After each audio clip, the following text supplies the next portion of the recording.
નમસ્કાર મિત્રો, સ્વાગત છે તમારું અમારી યુટ્યુબ ચેનલમાં। તો મિત્રો, આજના વિડીયોમાં આપણે ચર્ચા કરીશું અનાજ દળવાની જે ઘંટી માટે સહાય આપતી યોજના છે તેના વિશે, કે જે યોજના અંતર્ગત અનાજ દળવાની ઘંટીની સહાય આપવામાં આવે છે।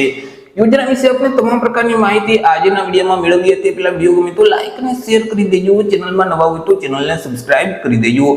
તો ચાલો મિત્રો, વિડીયોની શરૂઆત કરીએ।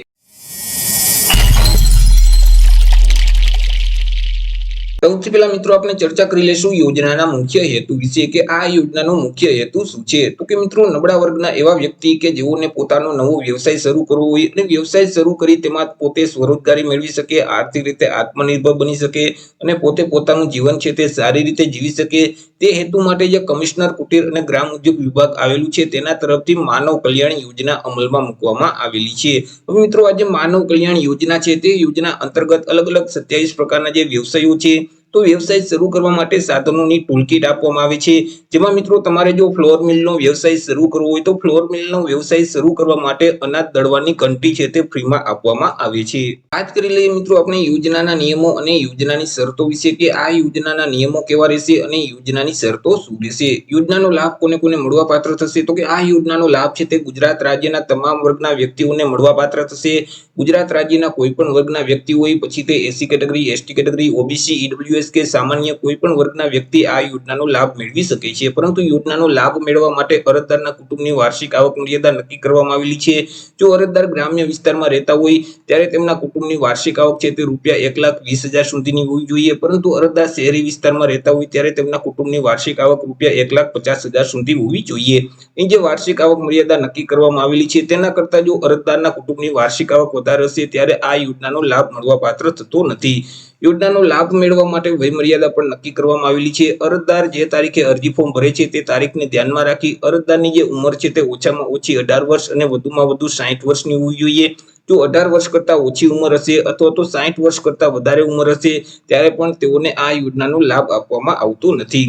તે સિવાય મિત્રો, અહીં અરજદાર દ્વારા અથવા તો અરજદારના અન્ય કુટુંબના કોઈ પણ સભ્ય દ્વારા અગાઉ ક્યારે જો આ યોજનાનો લાભ લીધેલ હશે તો ફરીથી આ યોજનાનો લાભ મળવા પાત્ર નથી, કારણ કે આ જે માનવ કલ્યાણ યોજના છે તે યોજનાનો લાભ છે તે આજીવનમાં એક જ વખત મળવા પાત્ર થાય છે અને કુટુંબમાંથી કોઈ પણ એક જ વ્યક્તિને આ યોજનાનો લાભ આપવામાં આવે છે। ચર્ચા કરી લઈએ કયા કયા વ્યવસાયો માટે આ યોજના અંતર્ગત સાધનોની કીટ આપવામાં આવે છે, તો કે કડિયા કામ છે, સેન્ટિંગ કામ છે, વાહન સર્વિસિંગ અને રિપેરિંગનું કામ છે, મોચી કામ છે, દરજી કામ છે, ભરત કામ છે, કુંભારી કામ છે, વિવિધ પ્રકારની ફેરીઓ છે, પ્લમ્બરનું કામ છે, બ્યુટી પાર્લર છે, ત્યાર પછી ઇલેક્ટ્રિક એપ્લાયન્સીસ રિપેરિંગનું કામ છે, ખેતીલક્ષી લુહારી અથવા તો વેલ્ડિંગ કામ છે, સુથારી કામ છે, ત્યાર પછી ધોબી કામ છે, સાવરણી અથવા તો સુપડા બનાવનાર છે, દૂધ દહીં વેચનાર છે, માછલી વેચનાર છે, પાપડ બનાવટ છે, અથાણા બનાવટ છે, ત્યાર પછી ગરમ પીણા, ઠંડા પીણા અને અલ્પાહાર વેચનાર છે, પંચર કીટ છે, ફ્લોર મિલ છે, ત્યાર પછી મસાલા મિલ છે, મોબાઈલ રિપેરિંગનું કામ છે, હેર કટિંગ એટલે કે વાળંદ કામ છે।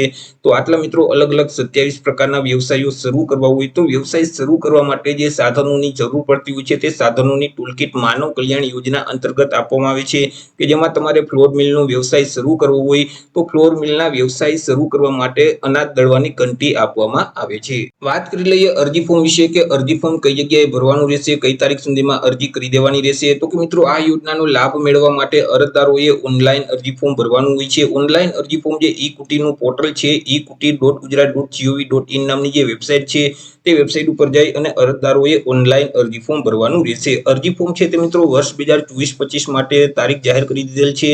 એ મિત્રો 3/7/2024 થી પોર્ટલ ઓપન થશે, એટલે કે 3/7/2024 થી ઓનલાઈન અરજી ફોર્મ ભરવાના શરૂ થશે। એટલે મિત્રો, તમારે આ યોજનાનો લાભ મેળવવો હોય તો 3/7/2024 પછી તમે ઓનલાઈન અરજી ફોર્મ ભરી શકશો। વાત કરી લઈએ મિત્રો ડોક્યુમેન્ટ વિશે, કે અરજી ફોર્મ ભરવા માટે કયા કયા ડોક્યુમેન્ટની જરૂર પડશે, તો કે આધાર કાર્ડની જરૂર પડશે, રેશન કાર્ડ છે, ત્યાર પછી રહેઠાણના પુરાવા તરીકે કોઈ પણ એક ડોક્યુમેન્ટ આપવાનું રહેશે, જાતિનો દાખલો છે, આવકનો દાખલો છે, ત્યાર પછી અભ્યાસનો પુરાવો છે। જે વ્યવસાય માટે તમારે મિત્રો સાધનોની કીટની જરૂર છે તે વ્યવસાય અંગે જો તમે તાલીમ લીધેલ હોય તો તેનો આધાર પુરાવો છે, ત્યાર પછી સ્વઘોષણા પ્રમાણપત્ર એટલે કે સેલ્ફ ડિક્લેરેશન ફોર્મની કોપીની જરૂર પડશે। તો અરજી ફોર્મ ભરતી વખતે તમારે આટલા ડોક્યુમેન્ટ ઓનલાઈન અપલોડ કરવાના થશે। તો આવી રીતે મિત્રો જે માનવ કલ્યાણ યોજના છે તે યોજના અંતર્ગત તમારે મિત્રો જો ફ્લોર મિલનો વ્યવસાય શરૂ કરવો હોય તો વ્યવસાય શરૂ કરવા માટે જે અનાજ દળવાની ઘંટી છે તેની સહાય આપવામાં આવે છે. બાકી મિત્રો એવી ઘર ઘંટી માટે કોઈ અલગથી સહાય નથી. એ મિત્રો યોજના અંતર્ગત જે અનાજ દળવાની મોટી ઘંટી હોય છે તેની સહાય આપવામાં આવે છે, નહીં કે ઘર ઘંટી. તો આવી રીતે મિત્રો જે માનવ કલ્યાણ યોજના છે તે યોજના અંતર્ગત તમારે ફ્લોર મિલનો વ્યવસાય શરૂ કરવો હોય તો વ્યવસાય શરૂ કરવા માટે અનાજ દળવાની ઘંટીની સહાય આપવામાં આવે છે. આશા રાખું છું વિડીયો પસંદ પડ્યો હશે. વિડીયો પસંદ પડ્યો તો લાઈક અને શેર કરી દેજો. ચેનલમાં નવા હોય તો ચેનલને સબસ્ક્રાઇબ કરી દેજો. ફરી મળીશું એક નવા ટોપિક સાથે એક નવા વિડીયોમાં. ત્યાં સુધી જય હિન્દ, વંદે માતરમ.